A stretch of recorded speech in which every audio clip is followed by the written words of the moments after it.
Hello everyone, myself Bhupali and I welcome you all to Scordemy. আজি মই আপোনালোকৰ মাজলে আহিছো ইংৰাজী বিভাগৰ এটা বিষয় বস্তু লৈ যেটো আপোনালোকে অলৰেডি দেখা পাইছে preposition with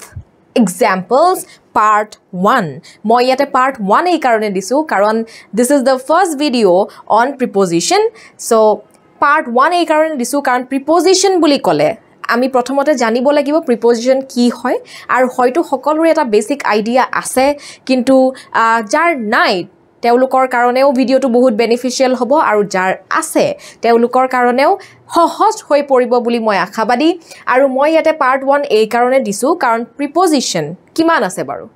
বহুত বেছি আছে 150তকেও অধিক preposition আছে হে শব্দ আছে যাক preposition বুলি কোৱা হয় আৰু প্ৰত্যেকটো prepositionৰ মই আপোনালোকৰ সন্মুখলে ভিডিও অতি সহজ ৰূপত বুজাব পৰাকে অতি সহজ ভাবে আপোনালোকে বুজি পাব পৰাকে লৈ আহিম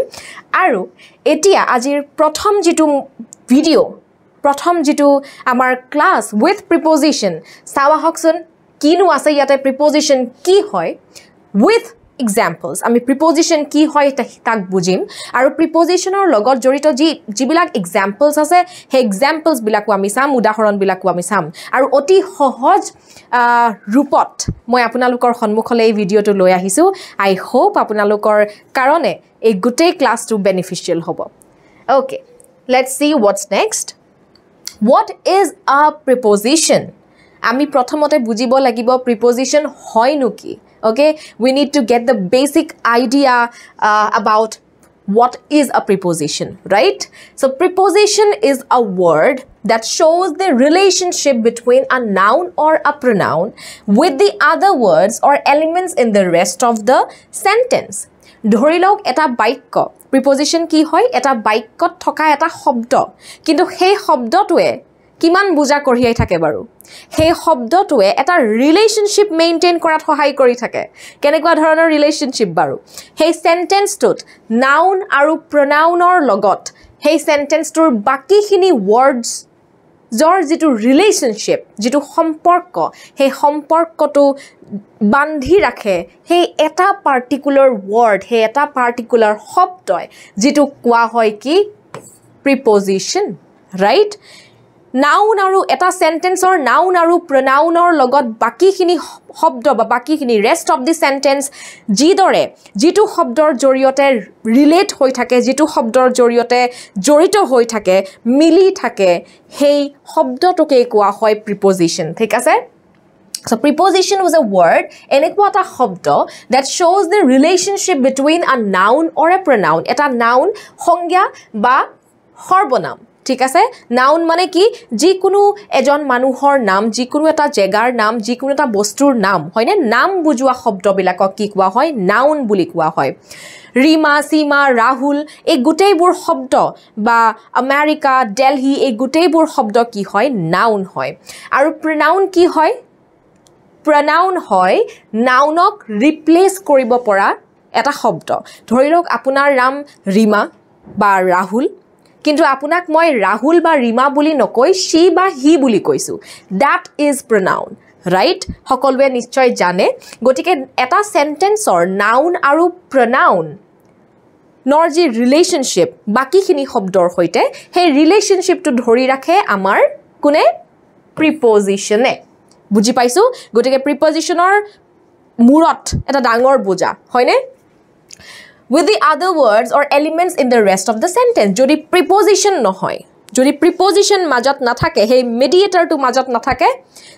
duita part or ki hobo duita part mili na thakibo hoyne duita part separate hoi jabo hoyne buji paisu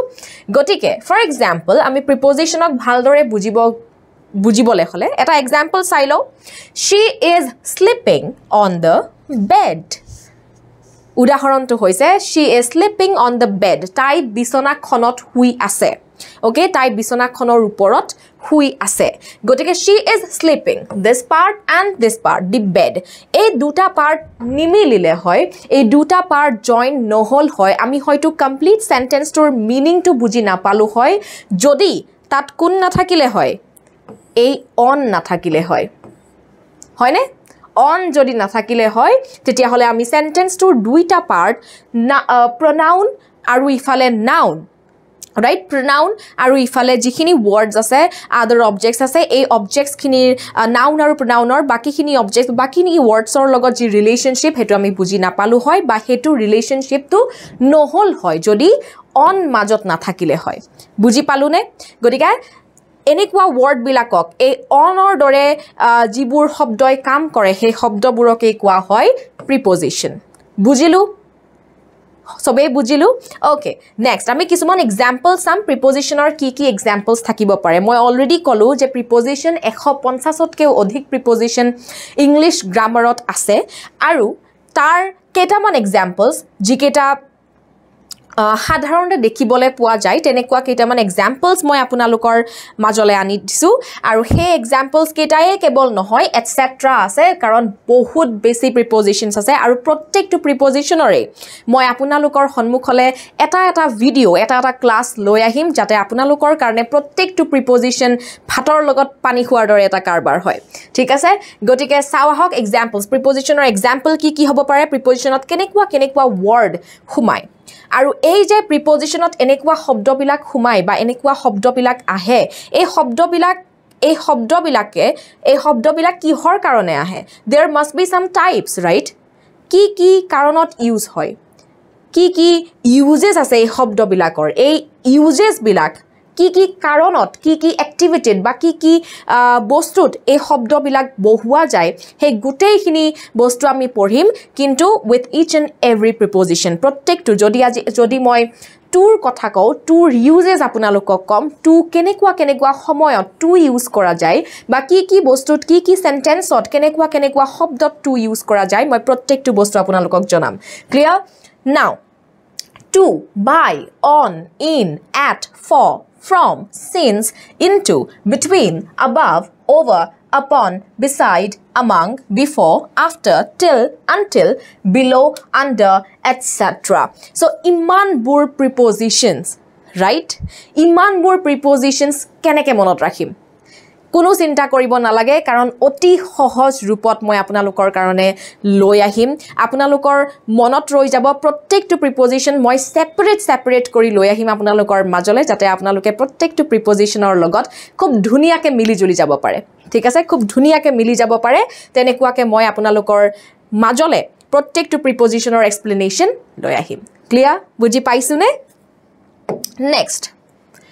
sentences with preposition আমি preposition কি বুজিলো এটা sentence আমি চালো right কিন্তু এতিয়া আহকচোন চাও prepositioner বাকিবোৰ উদাহৰণ কিছুমান উদাহৰণ চাও কিছুমান example চাও কিছুমান sentence চাও কিছুমান বাক্য চাও যিবোৰত preposition use হৈছে ঠিক আছে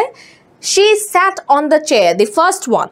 she sat on the chair তাই chair খনৰ ওপৰত বহি আছে chair খনত বহি আছে she sat the chair এই দুটা পাৰ্টক হে pronoun আৰু ইফালে বাকি object right এই দুটা বস্তুকে ধৰি আছে কোনে এই দুটা বস্তুৰ ৰিলেশনশিপ টু মেইনটেইন কৰিছে কোনে on right on যদি নাথাকিলে হয় দুইটা পাৰ্টৰে কোনো মিনিং নাথাকিলে হয় right গটিকে on is the preposition here he is going to the store he kole goi ase store dukanole goi ase hoy ne gotike yate to bohise karon he is going the store jodi hol hoy kuno dhoronor ortho ami buji na palu hoy kuno dhoronor meaning tar pora nulale hoy kintu jihetu to lagise ei preposition to ei duta part ok ki korise dhori rakhise he is going the store no hoy kole goi ase to the store right buji palu ne the dog was hiding under the table under is a preposition here the dog was hiding under the table kukur tu kot lukai asile table or tolot lukai asile the dog was hiding the table kiba meaning hol hoy jano no hol hoy kintu meaning to dhori rakhile kune সম্পর্ক to dhori rakhile kune under right table khonor tolot lukaise kukur tu buji palu next she looks at herself in the mirror tai nijoke kihot saise aina khonot saise right mirrorot saise gotike she looks at herself the mirror kiba hol hoy jano meaning no hol hoy right so kune dhori rakhise yes in e dhori rakhise right? She looks at herself in the mirror. Tai nijoke nije kot saise mirror, ainat saise. You can play video games after your studies. Tumi video game tetia he khelibo pariba after your studies. Jetia tumi porha complete koriba. Hoine? Mane porhar pisot tumi ki koribo pariba video game khelibo pariba. You can play video games your studies. Kiba meaning hol hoy? No hol hoy. Hetu kune dhori rakhise duta partoke after. Right? Porhar pisot he tumi video game khelibo pariba. Clear? Bujisu? Gotike after yate use hoise after yata preposition. I received a book from Mohan yesterday. Mohanor pora moi kali ekhon book paisu, ekhon kitab paisu. ঠিক আছে কাৰ পঢ়া পাইছো I received a book Mohan yesterday কিবা meaning হল হয় নহল হয় right গটিকে ইয়াতে এই দুটা পাৰ্টৰ সেন্টেন্সৰ দুটা পাৰ্টৰ মিনিং টু বা ৰিলেশনশিপ টু কোনে ধৰি ৰাখিছে from এ ধৰি ৰাখিছে right from এ ধৰি ৰাখিছে গটিকে from is the preposition here বুজি পালুনে গটিকে আমাৰ ইয়াতে prove হৈ গল যে যি কোনো এটা সেন্টেন্সৰ নাউন বা প্ৰনাউনৰ আন শব্দবোৰৰ লগত সেন্টেন্সটোৰ আন শব্দ বা আন অবজেক্টছবোৰৰ লগত যিটো শব্দয়ে ৰিলেশনশিপটো ধৰি ৰাখে সেই শব্দটোৱে হৈছে কি yes preposition right এতিয়া prepositionৰ মাজত আমি লাহে লাহে prepositionৰ ভিতৰত হুমাই গৈ থাকিম এতিয়া আমি বুজিলো preposition কি আমি তাৰ উদাহৰণ চালো एग्जांपल्स চালো বুজিলো preposition কেনেকে ইউজ কৰা হয় কিন্তু তাৰ ওপৰত এতিয়া আমি চাব লাগিব টাইপস অফ preposition মই যে কৈছিলো কেনেদৰে কোট ইউজ কৰা হয় হেইবোৰো চাব লাগিব ৰাইট on কোট ইউজ হয় in কোট ইউজ হয় at কোট ইউজ হয় under কোট ইউজ হয় below above কোট ইউজ হয় কেনেদৰে ইউজ হয় কেনেদৰে আমি জানিম যে by শব্দটো বা from শব্দটো এই সেন্টেন্সটোতে ইউজ হ'ব into নহব কিয় এই জিমান বিলাক কনফিউজন আছে এই সকলোবোৰ আপোনালোকৰ দূৰ হৈ যাব আপোনালোকে ভিডিওখিনি ফলো কৰি থাকিব মই প্ৰত্যেকটো ভিডিও আপোনালোকৰ আগত এৰি দিম প্ৰত্যেকটো প্ৰিপজিশনৰ ভিডিও আপোনালোকে চাব আৰু প্ৰত্যেকটো প্ৰিপজিশনৰ লগত আপোনালোকে খুব ধুনিয়াকৈ মিলি যাব পাৰিব ঠিক আছে গতিকে আমি এতিয়া পঢ়িম টাইপস অফ prepositions কেইটা আছে মই আপোনালোকক কৈ দিম টাইপস অফ prepositionৰ প্ৰকাৰ থাকে আৰু প্ৰকাৰ কেইটা আছে দেখিবলৈ পাইছে তিনিটা প্ৰথমটো হৈছে preposition of time সময় বুজোৱা যি শব্দ সময় বুজোৱা যি preposition হেবোৰ পৰে preposition of time or category right preposition of place or position second one স্থান বা স্থিতি বুজোৱা যিবোৰ preposition যিবোৰ শব্দ হেবোৰ যিবোৰ শব্দই আপোনাক বুজায় যে আচ্ছা এই শব্দটো এই বাক্যটো কি হৈছে এই বাক্যটোত স্থান কাৰোবাৰ স্থান বা কোনোবা এটা বস্তুৰ স্থিতি বা স্থানৰ বিষয়ে কোৱা হৈছে সেই তেনেকুৱা শব্দবোৰক কি বুলি কোট পৰে সেই তেনেকুৱা শব্দবিলাক কোনটো ক্যাটেগৰীত আহে preposition of place or position right বুজি পাইছো next preposition of direction and movement preposition of direction and movement মানে কি যিবিলাক শব্দই আপোনাক বুজায় আপোনাক সহায় কৰে এটা বাক্য বুজিবলে যে বাক্যটোত ডিৰেকচনৰ কথা কোৱা হৈছে মুভমেন্টৰ কথা কোৱা হৈছে ৰাইট এজনী ছোৱালী কোনোবা ফালে গৈ আছে তাই ডিৰেকচনৰ কথা কোৱা হৈছে সেই শব্দবিলাক সেই প্ৰিপজিশন বিলাক এই ক্যাটেগৰীত হুমাই যায় ঠিক আছে গটিকে সাধাৰণতে আমি যেতিয়া ইংলিশৰ প্ৰিপজিশনৰ যিবোৰ কোৱেশ্চনছ হেবিলাক অ্যাটেম্প্ট কৰিব যাও সাধাৰণতে আমি দেখিবলৈ পাও mainly there are three types of prepositions and these are preposition of time preposition of place or position preposition of direction or movement clear বুজি পাইছুনে গটিকে এইকেটা আছিল types of preposition সময় বুজোৱা preposition স্থান বা স্থিতি বুজোৱা preposition আৰু এটা কি আছিল yes movement গতি বা দিশ বুজোৱা যি preposition হেকেটা কি হয় তিনি প্ৰকাৰৰ preposition হয় বুজি পাইছুনে গটিকে আজিৰ ভিডিওটোত ইমানে আছিল টাইপস অফ preposition যি মই বুজালো অলপ আগতে মই টাইপস অফ prepositionৰ নেক্সট ভিডিওত মই টাইপস অফ prepositionৰ বিষয়ে আপোনালোকৰ লগত বহলাই আলোচনা কৰিবলে পুনৰবাৰ আহিম So with this, we come to an end of today's class. For more information, keep watching Scordemy. Thank you for watching the video. Bye-bye.